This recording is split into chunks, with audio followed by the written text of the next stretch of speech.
Good evening, everyone. Today, I'm going to talk to you about theyya. Theyya means fraud. So this is another upakilesis actually that actually goes hand in hand with Maya, which we talked about last weekend, last Saturday. So Maya, as we discuss, is concealing one's faults. Actually, this could be one's faults. Maybe it could be somebody. It could be somebody from your family. It could be somebody from your workplace. It could be somebody you know, but you defend your faults or your friend's faults or your family. You simply conceal. So that is called Maya actually. So now Satya means the moment you conceal your faults, then you will be into something that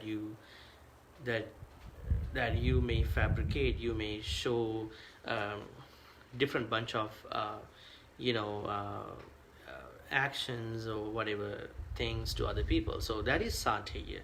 Satya simply means fraud. That means that you are showing something that you don't exist, that you don't have within you actually. Basically, this is a big type of upakilesis. So this usually prevents you from understanding the first you know uh, the first component of the spiritual path called sotapanna. So you need to know the both at the same time. Maya means concealing one's faults. This one's faults could extend to your family, friends that you defend, and at the same time, once you conceal your faults, then what happens is that you are showing something that you don't have, something which does not exist within you. That's called satya. Okay, so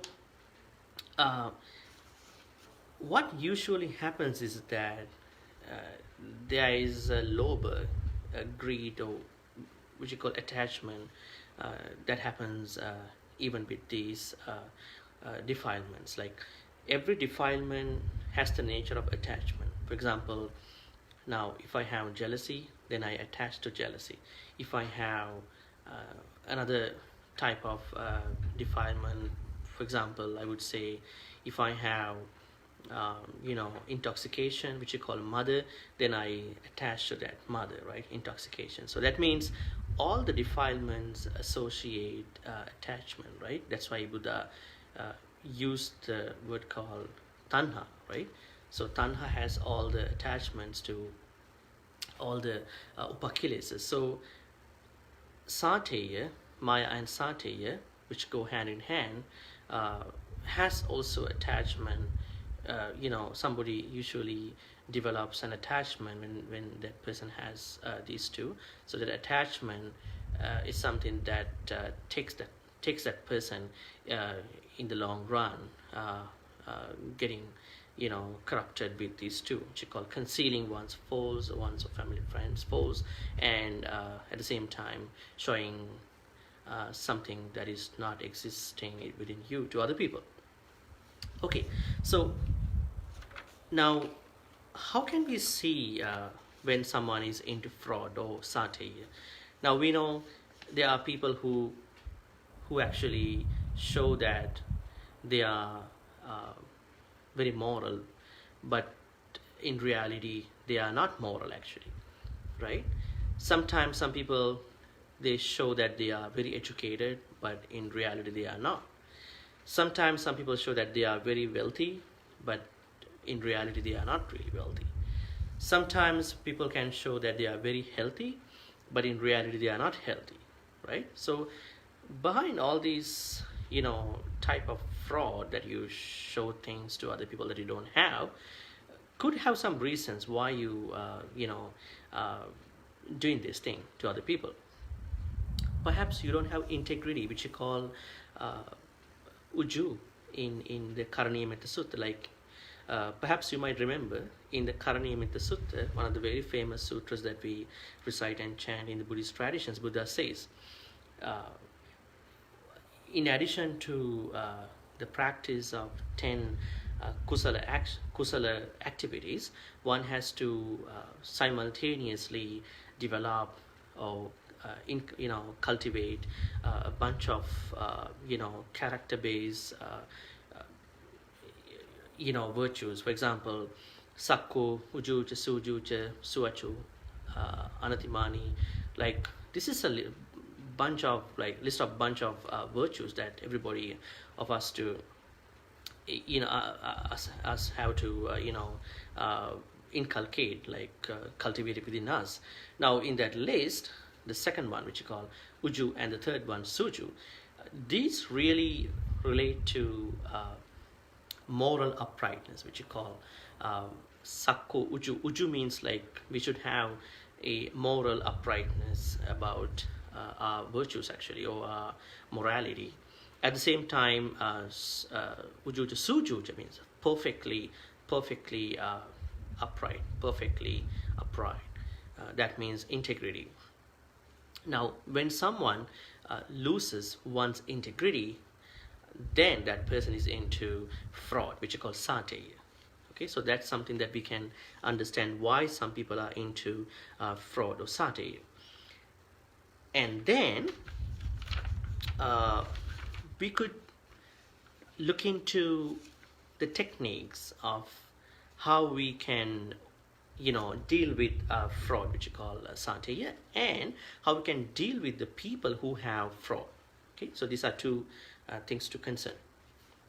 So, I mean, as people who have not attained any spiritual stages, I mean, I guess, I don't know, somebody else might be watching this video who may have any of the spiritual attainments, but I'm talking for the majority.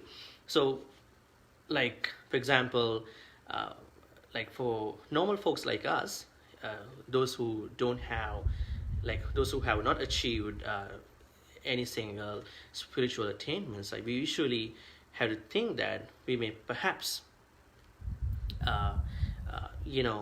going through fraud, like whatever a kind of a this quality that in which we show things to other people that we don't have, then at that point we need to really understand that this is not a good thing, because this comes up when we lack in our integrity. So integrity, like working towards integrity, is one of the main solutions for this fraud thing, working with theyya.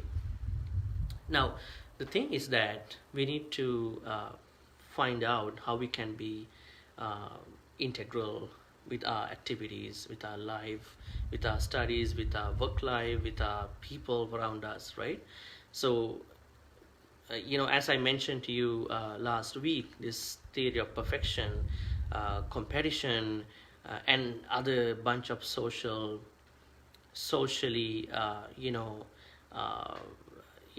driven, ideas, understandings, or assumptions, may have taken to actually exceed or to lose our integrity, because we try to compare with other people, we try to overtake, we try to emulate, right? So I think we need to wisely look at what kind of a life we want to be in, actually. So that life should be actually based on integrity, so that we don't need to lose our integrity. So we are really actually concerned about what we talk and what we do, what we think, and there is this solidarity. There is this singleness, actually. Sometimes some people, they talk something, they do something else, right? Sometimes they think something and they talk something else. So looking at those circumstances, I think it's really easy to make us into integrity if you plan ahead how you're going to understand your life, how are you going to figure out, how are you going to uh, uniquely see yourself from all the other things, so that you can keep your integrity, which will help you not getting into fraud, actually satya. Because if you understand who you are and what you want to do, then you don't want to you don't want to show anything that you don't have, right? So that's something really important, which will help you not you know put into fall into this fraud or satya. Second, I think I I actually discussed this thing which you call to look at one's uniqueness of life. Uh, Sometimes we don't actually look at our true nature of our life, or true nature of ourselves, so that we might perhaps concern about what other people are doing, what other people doing in their life. So we seriously think about it, actually, not seriously think about uh, who we are and what we do, actually.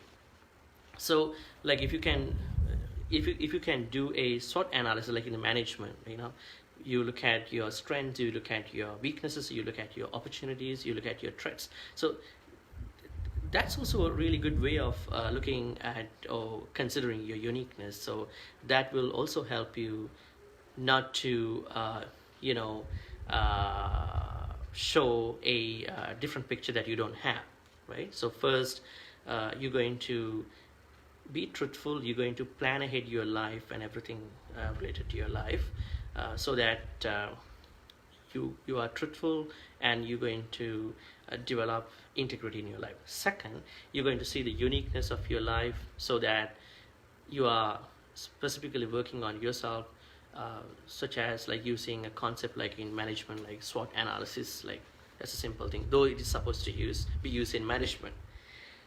And I personally believe like fraud is a big problem. Like, even people who are into fraud think that they are swindling, they are um, you know they're actually doing something that other people can understand.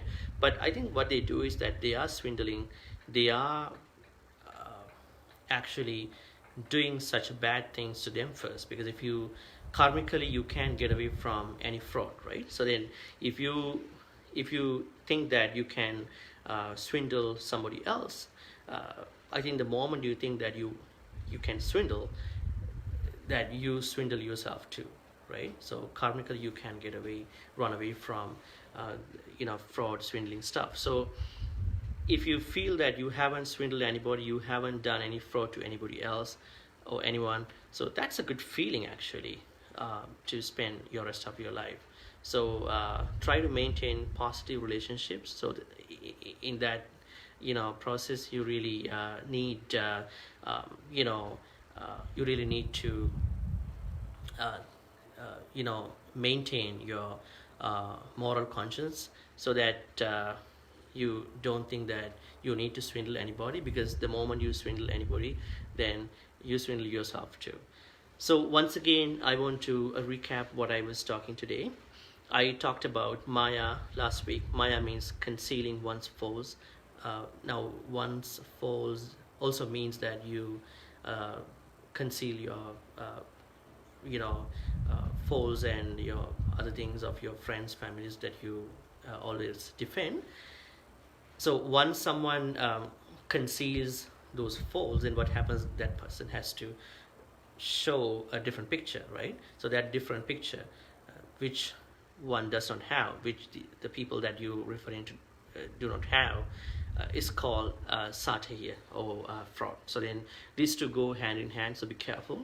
So I think if you don't conceal yourself, then you won't be into satya. If you think that you manage yourself with maya, or you're not concealing, if you think that you already conceal something, then you can at least work with overcoming satya. That means you are not showing something that you don't have. So you are really truthful, you are really integral, like you are maintaining your integrity, so that you are just fine. So please try to understand these two, and then work towards the opposite of maya and satya. Have a good night. Thank you.